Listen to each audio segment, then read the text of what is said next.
Hello YouTube viewers, welcome to my channel Science to Technology. In today's show, Camera Tuesday, we're gonna talk about Nikon Z Space FC. So let's dive right into it.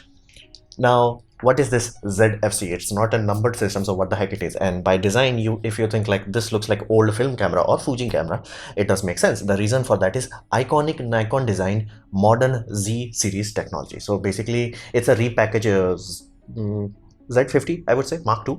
So that's the whole idea. So it's a APS-C system, 20 megapixel, and it can do 4K 30 FPS and around up 11 FPS in some sort of still mode. Now, this is not the latest and greatest in terms of technology. This is more of a style piece. This is more of a like what a niche Fujifilm occupies. It's something similar to that.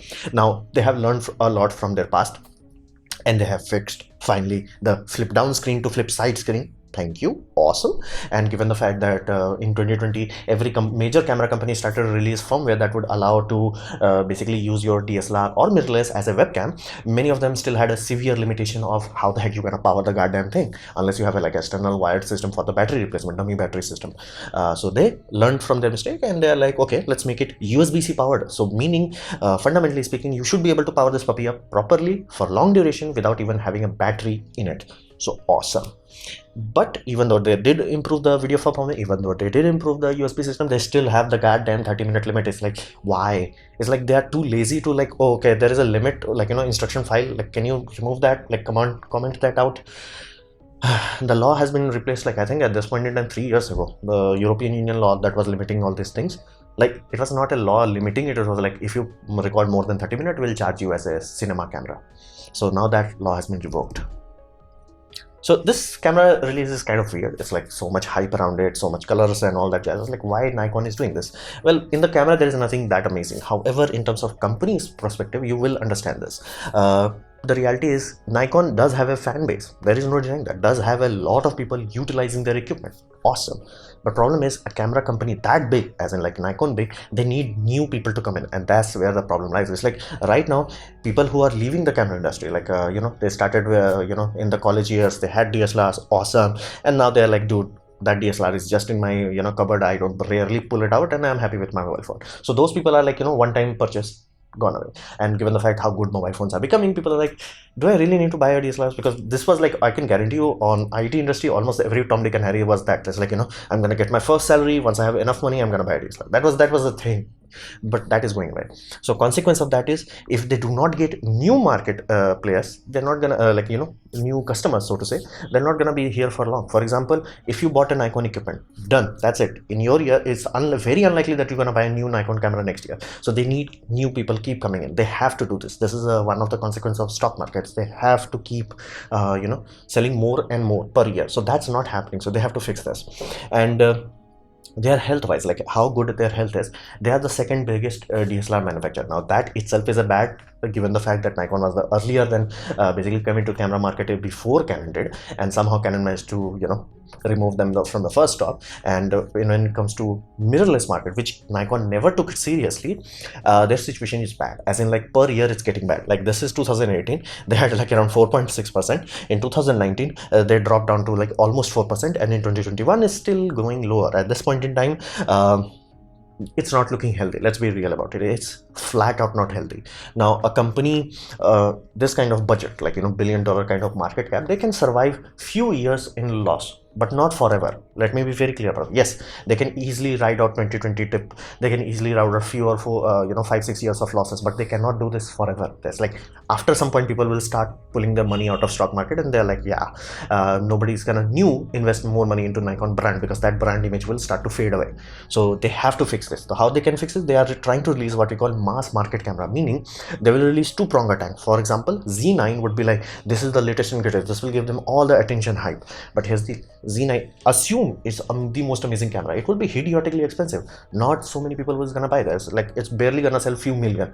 But what if they released a new camera that's unique enough, and the people like, you know, it's a good compromise. It's like, I want you know, A7S3, but I can't afford it. So what I'm gonna buy? Let's say A6100.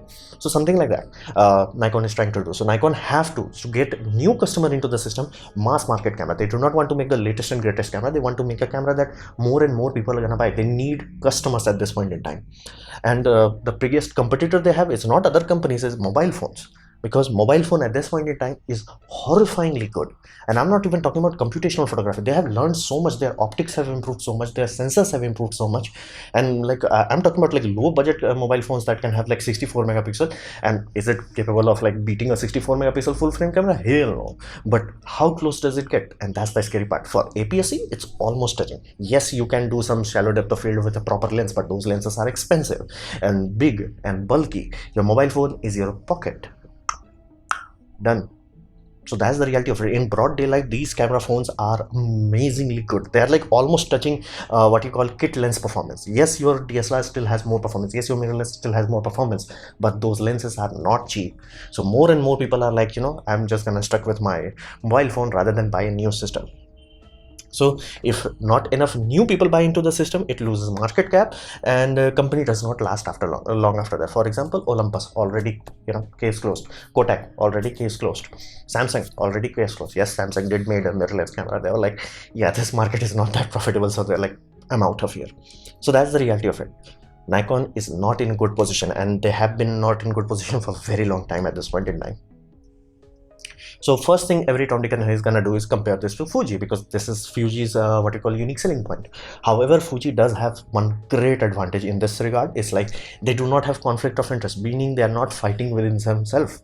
Like Fuji does make two camera series, GFX and XFX. Here's the deal. This is a small one. That's like for every man. That's like XT series camera. That's for everyone. Every Tom, Dick and Harry can buy that, have fun with it, enjoy, happy life. And then you have GFX, which is like $10,000 camera, which is like only for professionals. It's like they have completely two different ecosystems. It's like I'm selling a server and I'm selling a laptop. They do not have anything that is like conflict of interest. However, it's like when it comes to like Sony, Nikon and Canon, they have conflict of interest with full frame. Meaning, think of it this way: why the heck Sony's A7C is not that cheap? It's supposed to be cheap. That's the whole point of it. A7C would be a very low cost entry point into full frame, because Sony has what we call A6600, which is very expensive. So they are like, we have to price match it. They have to be like, okay, if you spend this much, you can stay into APS-C. But if like, hey, to make a good APS-C, you have to spend more money. You have to make it, well, it will end up costing a lot. So at that point in time, people are like, why should not I just like jump into full frame? So there is always a conflict of interest, and because of the fact that you may also need to create a whole independent lens ecosystem, it's a very costly mistake, which all three companies are doing. And it was all started because of a mistake in calculations by all these companies. Was like silicon would be the expensive part, as in like the sensor. Turns out that's the cheap part. Right now the most expensive part in a camera is the processor, not the sensor. So that's why they wanted to crop the sensor. They're like, okay, we can like mass produce this puppy. It's like, yeah, you can mass produce full frame sensors much cheaply than you can produce a processor that goes behind it. That's why A7S3, why I'm saying A7, basically A7 Mark III, that was like changed the $2,000 camera. It has the same pricing as GH5. Sensor size is like almost quarter, 4 times the difference. But Panasonic had very high-end processor that costed a lot of money. So that's the problem with this. It's like they do not have conflict of interest. It's like APS-C, that's it, go home. All three camera manufacturers, Sony, Nikon and Canon, they have to deal with that. It's like how much price they can, price their equipment. And I like the fact that Canon in new series, they are like, in our series, they have not released any APS-C equipment so far. And I'm happy with it. That's the reason why Canon RP is so cheap. And they already have mirrorless brand image. I do not recommend people to buy Fuji in India, simply because Indian prices are ludicrously high. Their lens availability is very bad. In terms of service centers, yes, every other company also has bad service center, but here's the deal. It's like 10 bad service center versus 1 bad service center. Choose your poison. So that's why, like, again, if you can buy from abroad, awesome. If you trust it blindly, where it's like, no, this is a camera, I can trust it 24/7. Many people do that and they're happy with it, awesome. But like for general purpose use, like, because this is a mathematics game at the end of the day. It's like if a camera makes 1 million cameras, 10 of them would be bad in it. That's why we need service center. So they already have a mirrorless brand image, which people, you can see that in tourist. Many tourists utilize that brand image matters. And they also have a lot of lenses. Now that's ironic at this point in time, given the fact if you buy Nikon APS-C system in Z series, you only have 2 lenses, and or other lenses are being launched with this puppy. So it's like I have to buy a system which does not even have lenses. That's the issue of Nikon right now. And because it's not full frame, they do not utilize all the full frame lenses, and not to mention you can't even adapt all the full lenses, like especially old lenses, because they needed a what we call drive-by motor technology, meaning the chassis had to have a motor, which this does not have. So that's the problem at this point in time. And new generation does not know what old Nikon looks like. If you can make out what this is, especially in raw resolution, I like it. It's like a, but here's the deal, how many people do you know, like I'm gonna show that and they're like, oh, this is Nikon film camera that looks like this. Many people might say, hey, this looks like Pentax or something like that, simply because it's been eons, as in like years have gone by before people like actually used a film camera. Like years have gone by, decades have gone by. It's like, yes, people forget things. Yeah, photographer, they're like, no, dude, this is like, you know, Nikon's a legendary this or that or this. People have forgotten. If Nikon had kept this line alive, where like, you know, every year, every generation, we're gonna keep launching a new system, which is just like, you know, our classic lineup. Like, this is it. This is classic lineup, which we're gonna utilize the latest technology, but the oldest design. Then people would have remembered it, but that has gone long by. So at this point in time, people, even though Nikon would have, dude, I made camera what it is today, people were like, dude, it looks like copy from Fuji. So that's the issue, and it's an uphill battle. So will this color system will work out? I do not know. I hope so, but I do not know. So what we can expect in the future? Well, at this point in time, you have to understand from Nikon's point of view, Nikon is not in a bad position because camera industry changed. They were the bad ones. For example, they have been making outdated camera equipments for a very long time. And I do not mean just like a few years ago. No, they had very long ago. Like when they came into digital era, especially when video started to become a thing, till that point they were like, who cares?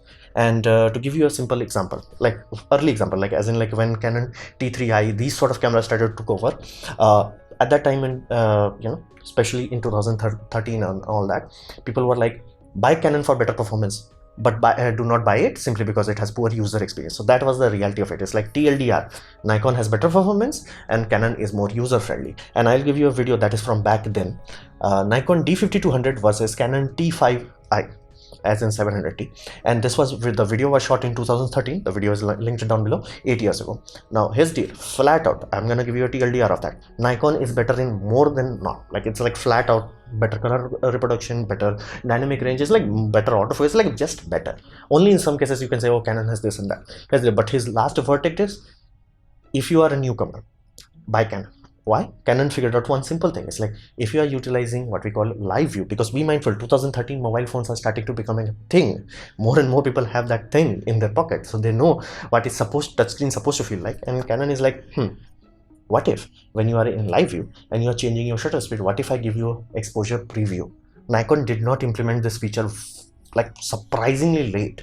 It's like, yeah, we still do not do that. And that was a very big turning point. It's like, people have to use your goddamn equipment. And you're like, no, I know a command line prompt, I can go into 10,000 menu and all that jazz. It's like, you should not need to do that. You should not need to do that.